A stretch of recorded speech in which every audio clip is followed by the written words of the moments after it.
नमस्कार दोस्तों। Law of one यानी एक का कानून या एक का ज्ञान, सत्र 3 जो कि हुआ था जनवरी 21, 1981। तो रा दोबारा कांटेक्ट करते हैं और उसमें कहते हैं, हम दोबारा तुम्हारे उस अनंत रचयिता के प्रेम और रोशनी में स्वागत करते हैं। अब हम बात करने के लिए तैयार हैं। तो डॉन सवाल करते हैं, आपके द्वारा बताई गई प्रक्रिया हम कर चुके हैं, क्या यह हमने सही किया है? तो रा कहते हैं, हाँ, यह काफी हद तक सही है, परंतु सभी चीजें कार्ला के सर के पीछे हों और इस प्रक्रिया में केवल वो ही शामिल हों जिनके अंदर काफी हद तक दूसरों की सेवा का भाव हो, अन्यथा इसका उतना प्रभाव नहीं पड़ेगा।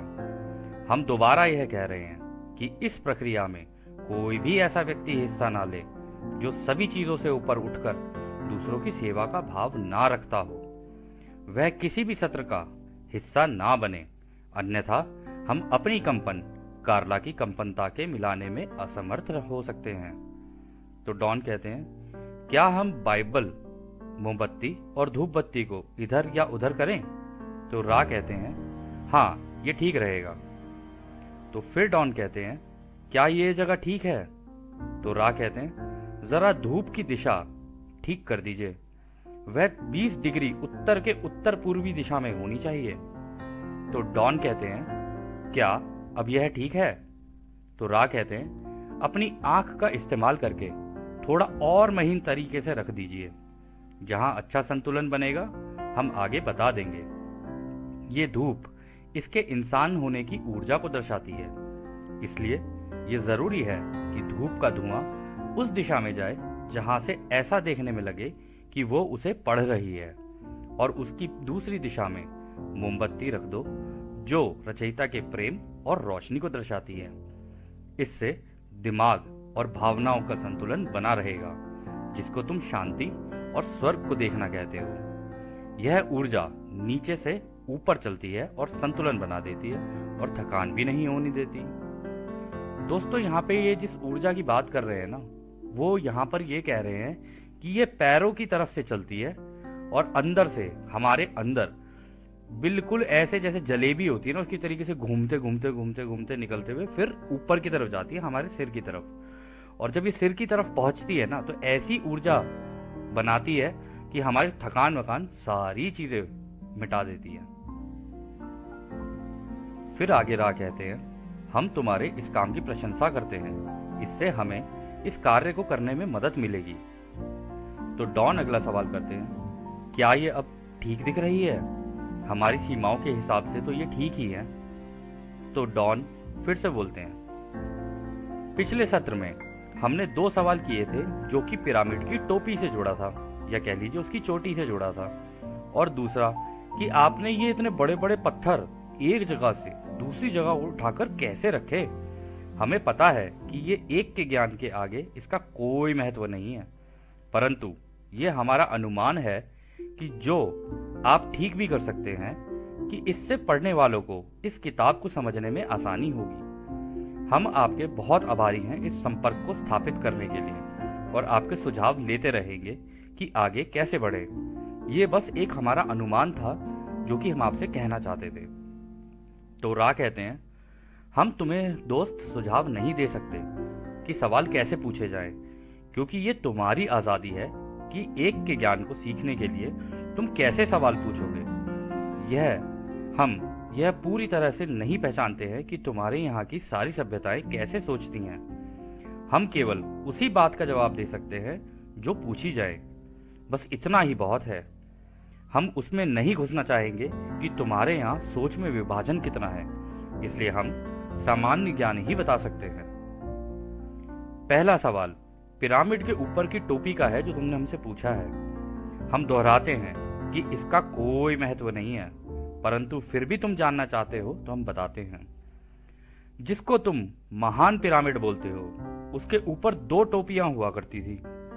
एक तो हमारी रचना थी, जिसके लिए हमने ग्रेनाइट, जिसको तुम ग्रेनाइट बोलते हो, उसका इस्तेमाल किया था।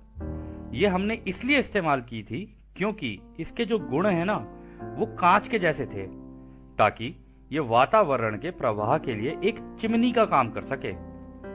जब हम वहां से चले गए, पहला वाला हटाकर एक दूसरा कीमती वस्तु का लगा दिया गया, जिसको तुम सोना बोलते हो, यानी जिसके तुम वस्त्र भी पहनते हो, सोने के जो होते हैं, जो हम लोग यूजुअली गले में पहनते हैं या उंगलियों में पहनते हैं, सोने की बात हो रही है यहाँ पे। तो वो कहते हैं इससे पिरामिड के काम करने या उसकी गुणवत्ता पर कोई भी फर्क नहीं पड़ा। ये इसलिए किया गया था कि उस समय के शाही लोगों ने केवल शाही जगह के रूप में ही इसका इस्तेमाल करना चाहा। और कोई सवाल है इस प्रश्न को लेकर? दोस्तों, इससे पहले आगे बढ़े ना, हम देखते हैं कि ये कौन सी चोटी की और कौन सी टोपी की बात कर रहे हैं। तो अभी आपकी आंख के सामने ये जो इमेज आपको दिख रही है, ये जो पिक्चर आपको दिख रही है, चित्र जो आपको दिख रहा है, इसमें आप यहाँ ऊपर देख रहे हैं, ये इधर, ये जो ऊपर का हिस्सा है ना, यहाँ पे पहले ग्रेनाइट का बनाया था इन्होंने। और ये जो ऊपर है, आप चोटी देख रहे हो ना, ये चोटी चोंच जैसी नहीं थी, ये हल्की सी खुली हुई थी। तो इसकी वजह से जो हवा है और जो ऊर्जाएं हैं वो ऊपर से अंदर की तरफ घुसती थी और चारों तरफ इसके अंदर एक वातावरण को बनाती थी। तो ये आपके दिखाने के लिए था। खैर, हम आगे चलते हैं। तो डॉन कहते हैं, चिमनी से आपका क्या मतलब है? इसका काम क्या था? तो रा कहते हैं, इसका काम इस इमारत के अंदर के माहौल को ताजा रखने का था, क्योंकि ऊपर से वातावरण की हवा अंदर तैरते हुए आती थी। तो अगला सवाल डॉल करते हैं, और ये इतने बड़े बड़े पत्थर कैसे इधर से उधर किए गए? तो रा कहते हैं, तुम्हें अपनी आंखों के सामने एक तस्वीर बनानी होगी कि ये सारी रचना हुई कैसे। एक ऊर्जा है जो कि सीमित है, पर तुम्हारी समझ के हिसाब से बहुत बड़ी है। ये बात तुम लोगों को पता है, पर तुमने इस पर इतना ध्यान नहीं दिया। दोस्तों, जानते हैं यहाँ पर ये किस ऊर्जा की बात कर रहे हैं? अंग्रेजी में इसको 0 पॉइंट एनर्जी कहते हैं। आगे जाके राय इसको कहेंगे इंटेलिजेंट एनर्जी, यानी बुद्धिमान ऊर्जा। इस ऊर्जा के अंदर बुद्धिमानी होती है, मतलब दिमाग होता है अपना। आपने इस ऊर्जा को पक्का देखा होगा। और कैसे? इस तरीके से कि आपने जब कभी अपनी आंखें मूंदते हो ना, आंखें मूंद कर जैसे आप हटते हो और अचानक से आंख के आसपास एक वो सफेद सफेद छोटे छोटे लाइट की सी चीज आती है, जो आती है गायब हो जाती है, आती छोटे छोटे से कण से होते हैं, आते हैं गायब हो जाते हैं, आते हैं गायब हो जाते हैं। तो ये हमको और आपको ऐसा लगता है कि इस खाली हवा के अंदर केवल हवा है। ऐसा नहीं है, ये पूरी की पूरी इसी ऊर्जा से भरी हुई है। ये आपको दिखती इसलिए है क्योंकि जब आप आंखें मूंदते हो ना, उसके बाद जब आप आंखें खोलते हो, तो आंखें खोलने पर आपकी आंख ना एक एडजस्टमेंट सी कर रही होती है, मतलब अपने आप का संतुलन सा बनाने की कोशिश कर रही होती है। तो जब वो संतुलन को बना रही होती है ना, तो ना चाहकर भी जाने अनजाने आपको ये ऊर्जाएं दिखने लग जाती हैं। इसी को अंग्रेजी में, साइंस में फोटॉन्स भी कहा जाता है, या कह लो एटम भी कहा जाता है। मतलब छोटी छोटी होती है, बहुत छोटी छोटी। खैर, ये बताने के लिए था आपको। तो अब हम आगे चलते हैं। तो इसके आगे रा कहते हैं, इस ऊर्जा में भी अपना दिमाग है, कह लो कि ये बुद्धिमान है। इसमें भी क्रम है, जैसे कि 1 से 2, 2 से 4, ये भी ऐसी आगे बढ़ते हुए चलती हैं। जैसे कि तुम्हारे लोग एक तरीके के क्रम के बने हुए हैं और अलग अलग ढांचा, आकार, विचार, विस्तार, और हर एक अपनी बुद्धिमानी का इस्तेमाल करते हुए आगे बढ़ता है और अपना संतुलन बनाता है। उसी तरह के क्रम की बुद्धिमानी हर एक कण कण में है, जिसको तुम अंग्रेजी में एटम बोलते हो। दोस्तों, इस किताब को समझने के लिए ना आपको थोड़ा सा तो अपने दिमाग का इस्तेमाल करना पड़ेगा, और जितना आप ज्यादा दिमाग का इस्तेमाल करोगे ना, उतना ही आपको ये अच्छी लगती जाएगी और उतना ही अच्छे से समझ में आएगी। हम पूरी कोशिश करेंगे कि आपको आपके तरीके से इसको बता सकें, पर फिर भी कोशिश तो आप ही की रहेगी। आप अगर समझ पाए तो समझ जाना। एटम क्या होते हैं? एटम होते छोटे छोटे से कण होते हैं। हमारा पूरा शरीर एटम्स का बना हुआ है। हमारा शरीर, ये दीवार, हर चीज एटम की बनी हुई है। जमीन, हवा, पानी, सब एटम के बने हुए हैं, लेकिन ये बहुत ही सूक्ष्म होते हैं, बहुत ही सूक्ष्म। खैर, आगे चलते हैं। हाँ, तो वो कहते हैं कि जिसको तुम एटम बोलते हो उसमें भी होती है, फिर वो चाहे एक पदार्थ, सामान या पत्थर हो। जब कोई उस बुद्धिमानी से बात करना सीख लेता है, या कह लो कि उसकी सोच से अपनी सोच मिला देता है, तो वो सीमित ऊर्जा, चाहे वो भौतिक हो या कह लो शारीरिक हो या फिर रासायनिक हो यानी केमिकल की हो, यदि उससे आग्रह या निवेदन करें तो वह अपनी इच्छा से टूटकर या कह लो चकनाचूर होकर एक जगह से दूसरी जगह जाकर कोई भी अनंत रूप जो तुम्हारी इच्छा हो धारण कर सकती है, फिर वो चाहे किसी भी घनत्वता की हो। बस। अच्छा दोस्तों, हमने आपको पहले भी बताया था कि घनत्वता क्या होती है। अब हमारे शरीर की घनत्वता कुछ और है। आप अपने शरीर को अगर छुओगे तो इसकी घनत्वता कुछ और है। टेबल छुओगे घनत्वता कुछ और मिलेगी, दीवार छुओगे कुछ और मिलेगी। ये सारा खेल जो है ये है वाइब्रेशन का और फ्रीक्वेंसी का, या कह लो कंपनता का। कोई चीज अगर तेजी से कांप रही होगी तो उसकी घनत्वता हल्की होगी, पतली। लेकिन कोई चीज धीरे अगर कांप रही होगी तो वो हार्ड हो जाएगी, सख्त। ये पूरा खेल घनत्वताओं का है और ये पूरा खेल वाइब्रेशन और फ्रीक्वेंसी का है। जैसे जैसे हम आगे बढ़ेंगे ना, आपको सब कुछ धीरे धीरे समझ में आएगा।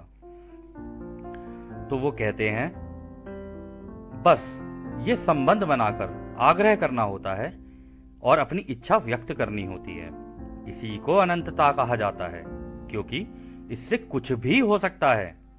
ये ही वो बुद्धिमानी है जो हर चीज में है, फिर वो चाहे पत्थर ही क्यों ना हो, क्योंकि उस एक रचयिता ने अपनी बुद्धिमानी हर चीज में डाल दी है और प्रेम से आग्रह करने पर जैसा चाहो वैसा हो सकता है। ये वो ज्ञान है जो तुम अभी सीख नहीं पाए हो, क्योंकि तुम्हें सब कुछ सामान्य देखने में लगता है, क्योंकि तुम अपनी बुद्धिमानिता रचयिता की बुद्धिमानिता की दिशा में नहीं ले पाए हो। तो दोस्तों, ये जो कहानी है ना, ये है कि अगर कोई रचयिता की तरह सोचने लग जाए और धीरे धीरे ध्यान अवस्था में प्रैक्टिस करना शुरू करे, यानी मतलब एक तरीके से आप ये कह सकते हो कि अगर आप ध्यान अवस्था में प्रैक्टिस करते जाओगे तो एक वक्त ऐसा आ जाता है कि आपकी बुद्धिमानी और रचयिता की बुद्धिमानी एक हो जाती है, जिसने इस पूरे ब्रह्मांडों, समस्त ब्रह्मांडों की रचना की है। और एक बार उस बुद्धिमानिता का अगर आपको उससे मैच कर गया तो आप ये सोच लेना, आप इसी हवा में से कुछ भी बना लोगे, जिसको आप जादू बोलते हो, मैजिक बोलते हो। अरे ये तो कुछ जादू हो गया। जादू नहीं हुआ, ये हुआ है कि आपको उस अनंत रचयिता की बुद्धिमानी पता चल गई। और क्योंकि ये सब इसी ऊर्जा से बना है, तो इस ऊर्जा से खेलना शुरू कर देते हो आप। इसी ऊर्जा को कैसा भी रूप दे दोगे आप। इसी हवा के अंदर से चिड़िया निकाल लोगे, इसी हवा के अंदर से अपना खाना निकाल लोगे, इसी हवा के अंदर से आप कुछ भी कर सकते हो। ये बहुत महत्वपूर्ण चीज है। खैर, आगे चलते हैं। तो डॉन कहते हैं, इससे मुझे एक बात याद आई जो हमने सुनी है कि अगर तुम्हारी आस्था हो तो तुम एक पहाड़ को भी इधर से उधर कर सकते हो। शायद आप ये ही कहना चाहते हैं, और यह मेरा अनुमान है कि अगर आपको एक के ज्ञान की पूरी जानकारी हो तो आप ये सब चीजें आराम से कर सकते हैं। क्या मैं सही कह रहा हूं? तो रा कहते हैं, ये जिसे तुम आस्था कह रहे हो ना दोस्त, ये ही तो वो मील का पत्थर है जिसको लांघना होता है, जिसको लांघकर आगे जाया जाता है। क्योंकि जैसे ही ये लांघते हैं, रचयिता की अनंतता का द्वार खुल जाता है, वरना सीमित जानकारियों को ही साबित करने में जीवन और समय पूरा निकल जाता है। परंतु तुम्हारी समझदारी या जानकारी के हिसाब से ये ठीक है कि आस्था और बुद्धिमान अनंतता एक है। हालांकि एक तो आध्यात्मिक ज्ञान है, यानी इस अनंतता की बुद्धिमानिता को जानना एक आध्यात्मिक ज्ञान है जिसको जाना जाता है, और दूसरा है जिसको माना जाता है, जो कि इसको कलम से लिखे हुए में ढूंढने की कोशिश करते हैं। तो यहाँ पे दोस्तों राय ये कह रहे हैं कि देखो, मान्यताएं तुम्हारी हो सकती हैं, जो तुम मानना चाहते हो, बचपन से मानते आए हो, ठीक है, वो तुम्हारे लिए ठीक है, क्योंकि वो तुमने सीखा है बचपन से, जो भी है। कह रहे लेकिन अगर तुमने इसे लांघ कर आगे जाकर ये जानने की कोशिश नहीं की ना कि ये ब्रह्मांड की रचना किसने की, इसमें हम कहां आते हैं, हमारा क्या उद्देश्य है, और आगे पहले ब्रह्मांड में क्या हुआ, अब क्या हो रहा है, आगे क्या होगा, इन सारी जानकारी को प्राप्त करने के लिए ना इन सब चीजों की जरूरत पड़ती है, और जो सब चीजें हैं वो है अनंत बुद्धिमानिता, उस अनंत रचयिता की। तो फिर आगे डॉन एक और सवाल करते हैं, कहते हैं तो फिर यदि कोई एक व्यक्ति एक का पूरा ज्ञान ले लेता है और अपनी जिंदगी एक के ज्ञान के हिसाब से जीता है, तब इस तरह की इमारतें केवल अपने दिमाग की शक्ति का इस्तेमाल करके बनाना एक आम बात हो जाती होगी। क्या मैं ठीक कह रहा हूं? रा कहते हैं नहीं, ये ठीक नहीं है, इसमें भेद है। केवल एक व्यक्ति के दिमाग की शक्ति का इस्तेमाल और पूरे समाज की दिमाग की शक्ति का इस्तेमाल, इस एक के ज्ञान को लेकर ये काम करना, इसमें फर्क है। पहली स्थिति में एक व्यक्ति जो पूरा पवित्र हो एक पहाड़ को हिला सकता है, परंतु पूरा समाज यदि रचयिता की एकता को समझकर ये काम करता है तो वो पहाड़ों को हिला सकता है। इसके लिए जिस घनत्वता को समझना होता है वो प्रेम की होती है कि ये प्रेम कैसे काम करता है, और जिसे प्रेम का ज्ञान हो जाए उसको ये समझना होता है कि ये रचयिता की रोशनी कैसे काम करती है। जो रोशनी के ज्ञान को समझ लेता है वो एक के ज्ञान की तरफ बढ़ चलता है, और जो एक के ज्ञान को समझकर आगे चलता है वो अमर होने के ज्ञान की तरफ बढ़ जाता है। हम इसके आगे का नहीं बता सकते, क्योंकि एक बन जाने के बाद सब बन जाना होता है, क्योंकि सब बन जाना ही परम ज्ञान है। हम भी उसी की तरफ बढ़ रहे हैं, परंतु अभी भी हम राही हैं, यानी एक का ज्ञान। हम भी निरंतर आगे बढ़ रहे हैं हमारे भाइयों, और तुम भी धीरे धीरे निरंतर आगे ही चल रहे हो। तो अगला सवाल डॉन करते हैं, तो क्या पिरामिड आपके ग्रहों के समूह के लोगों ने मिलकर साथ में बनाया था? तो रा कहते हैं ये पिरामिड हमने अपनी सोच की शक्ति का इस्तेमाल कर बनाया था। पहले उसका खाका अपने दिमाग में बनाया और फिर धरातल पर उतार दिया। अगला सवाल डॉन करते हैं, तो इसका मतलब है कि ये पिरामिड आपने अपनी सोच को केंद्रित करके एक ही जगह पर बना दिए, बनस्पत इसके कि पत्थरों को एक जगह से दूसरी जगह करके। क्या मैं ठीक कह रहा हूं? तो रा कहते हैं ये पिरामिड हमने कभी ना मरने वाले अनंत टिकने वाले पत्थर से बनाया है। बाकी के पिरामिड्स पत्थरों को एक जगह से दूसरी जगह ले जाकर बनाए गए हैं। तो डॉन कहते हैं ये अनंत पत्थर क्या होता है?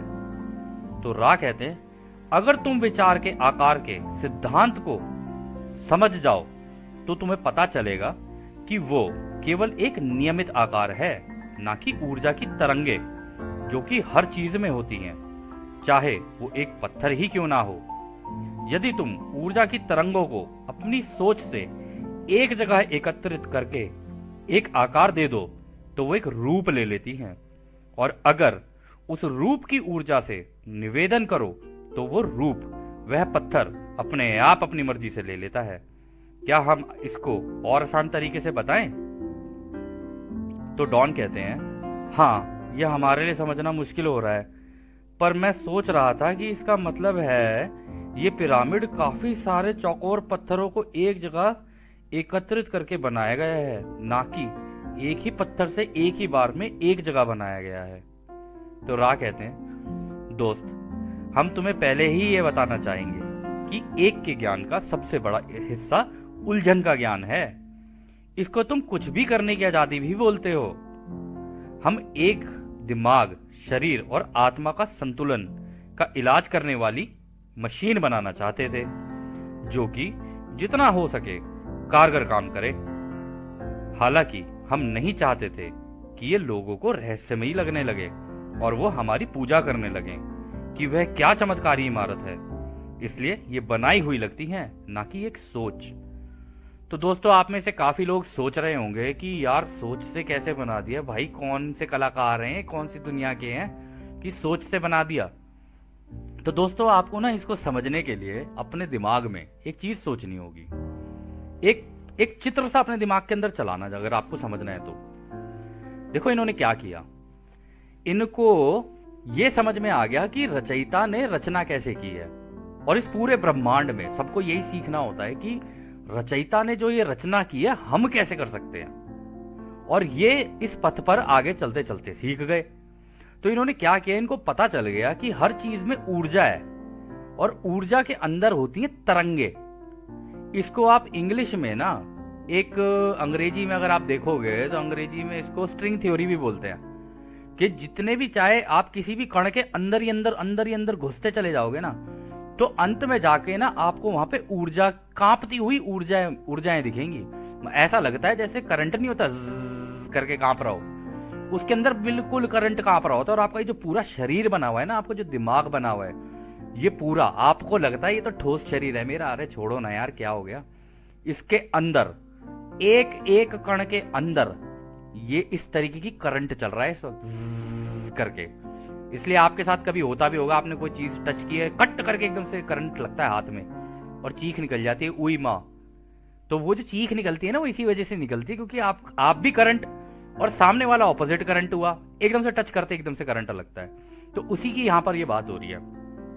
तो इन्होंने क्या किया, इनको उस ऊर्जा का पता था और इनको ये भी पता था कि इसको बनाना कैसे। तो इन्होंने क्या किया, इन्होंने पहले जितने भी, अगर इस चित्र के द्वारा अगर बात करें, इस चित्र को देखना आप देख रहे हो यहाँ पे नीचे की तरफ इतनी मिट्टी मिट्टी मिट्टी मिट्टी पड़ी हुई है। तो इन्होंने क्या किया, इन्होंने पहले इस मिट्टी की सोच से, उन तरंगों से अपनी सोच मिला दी, क्योंकि ये सोच का खेल है पूरा, और जो अपनी सोच पर काबू पा लेता है ना, वो इस काम को कर सकता है। तो इन्होंने इस मिट्टी को ये बोला कि, आग्रह किया कि तुम ना एक चौकोर पत्थर बन जाओ।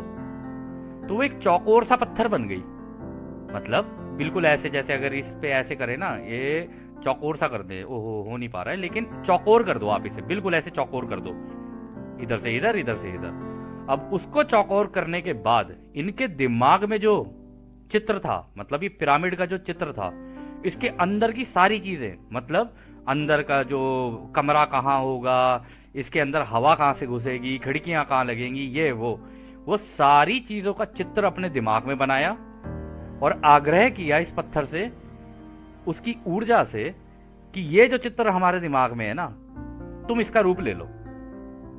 और जैसे ही इन्होंने आग्रह किया, क्योंकि सारी चीजें इस पूरे ब्रह्मांड में प्रेम पर चलती हैं, तो उस ऊर्जा को भी समझ में आया कि ओ, हमसे कुछ मांगा गया है। तो जैसे ही उन्हें लगा हमसे कुछ मांगा गया है, तो उस पूरे चौकोर पत्थर पे से बाकी मिट्टी पूरी सारी जमीन पे गिर गई और केवल पिरामिड खड़ा रह गया बस। ये पूरा का पूरा स्ट्रक्चर ऐसे बना है। पर लोगों को ये लगता है कि बड़े बड़े पत्थर उठा के यहां रखे गए हैं, नहीं, इसका पूरा स्ट्रक्चर पहले उन्होंने पूरी इमारत के जितना कुछ था पहले अपनी दिमाग में बनाया, उसके बाद वो सोच इसको दी, सोच दी। ये बिल्कुल ब्लूप्रिंट की तरह है कि आप जैसे घर बनाते हो ना, पहले आप उसका ब्लूप्रिंट बनाओगे, आप कहोगे जी हाँ मेरी किचन यहाँ होनी चाहिए, मेरा बाथरूम यहाँ होना चाहिए, बच्चों की पढ़ाई का कमरा यहाँ होना चाहिए। बिल्कुल उसी तरीके से इन लोगों ने वो किया। और जब ये किया ना और इसको चित्र को पहुंचाया इसकी तरफ, तो वो जितनी मिट्टी थी ना, सारी की सारी अपने आप ही इधर उधर गिर गई और पूरा का पूरा स्ट्रक्चर खड़ा रह गया। हम आशा करते हैं कि आपको ये समझ में आया होगा। अगर नहीं भी आया है तो इसको सेशन को आप दोबारा सुनना, इस सत्र को दोबारा सुनना, आपको समझ में आ जाएगा। खैर, हम आगे चलते हैं। तो डॉन कहते हैं, तो इसका मतलब ये है जो पिरामिड है, और खासकर कि ये बड़ा वाला, मुख्य रूप से एक इलाज करने की मशीन थी, और यहां पर जो व्यक्ति इलाज करेगा उसका भी प्रारंभिक रूप से तैयार किया जाता था इस इलाज को करने के लिए। क्या ये दोनों एक ही बातें हैं? तो रा कहते हैं ये दोनों एक ही काम की दो बातें हैं। ये इलाज की प्रक्रिया को करने के लिए पहले जो इलाज करेगा ना, उसको पवित्र करने के लिए होती है। पहले वो पवित्र होगा इसके अंदर, तब वो इलाज कर पाएगा दूसरे का। और इस काम को करने की इच्छा का सुझाव या झुकाव होना बहुत जरूरी है। ये सारी ऊर्जाएं इलाज करने वाले के अंदर से होती हुई, जिसका इलाज हो रहा होता है, उसमें जाती थी। इसलिए इलाज करने वाले के दिमाग, शरीर और आत्मा का संतुलन जरूरी था। ये दोनों चीजें एक दूसरे से जुड़ी हुई हैं। तो अगला सवाल डॉन करते हैं, तो क्या ये पिरामिड के आकार का भी इसमें कोई बड़ा महत्व है? तो रा कहते हैं ये काफी बड़ा सवाल है। हमें लग रहा है कि इसको अगले सत्र के लिए रखना चाहिए, क्योंकि ये काफी जानकारियों से भरा हुआ है। शुरुआती तौर पर पिरामिड के दो काम हैं। इस तैयारी की प्रक्रिया को लेकर। एक तो इसका शरीर से लेना देना है। शरीर को तैयार करने से पहले दिमाग को तैयार करना होता है। ये ही वो चीज है जिसमें तुम्हारी सभ्यताओं के लोगों में काफी लोग अभी भी निपुणता हासिल नहीं कर पाए हैं। जब अपना चरित्र और अपना व्यक्तित्व दिमाग जान लेता है, यानी जब खुद को जान लेते हैं, तब शरीर को जानना होता है। ये काम शरीर कैसे काम करता है और इस पर नियंत्रण कैसे लाया जाता है और अपनी मर्जी से कैसे इसके या इससे अलग और इसके साथ हुआ जाता है, उसको सीखना होता है। ये काम पिरामिड में नीचे जाके किया जाता था। सारी इंद्रियां बंद कर दी जाती थी। ऐसा हो जाना होता था कि जैसे मान लो कि तुम मर गए हो और दूसरी जिंदगी शुरू हो गई हो। तो दोस्तों, यहां तक ही था ये सत्र। आगे के सत्र में देखते हैं इस एक के ज्ञान में और क्या क्या नई नई चीजें हैं जो कि हम सीख सकते हैं। आपका बहुत बहुत धन्यवाद दोस्तों। जैसा कि राह कहते हैं, अब हम आपको उस अनंत रचयिता के प्रेम, रोशनी, शक्ति और शांति में छोड़कर चलते हैं आदने आदने। धन्यवाद दोस्तों।